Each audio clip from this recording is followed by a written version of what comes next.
آج ہم محبت میں سب سے آگے، آج ہم عشق رسول میں سب سے آگے، عشق رسول کے اندر اپنی جان کو قربان کر دیتے ہیں، عشق رسول کے اندر اپنے مال کو، اپنی اولاد کو، اپنے انگ انگ کو قربان کرنے کے لیے تیار ہوتے ہیں، لیکن عشق رسول کے اندر اطاعت رسول اور اتباع رسول پر عمل کرنے کے لیے سب سے پیچھے ہوتے ہیں۔ عاشق رسول ہیں، لیکن مسجد میں جب آواز آئے گی اللہ اکبر تو اس عاشق کی دکان کا شٹر بند نہیں ہوگا۔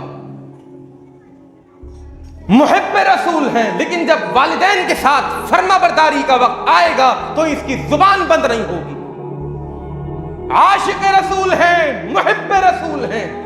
رسول کی شخصیت پر اپنا سب کچھ تن من دھن قربان کرنے کے لیے تیار ہوتے ہیں، لیکن جب اس عاشق رسول کے سامنے دو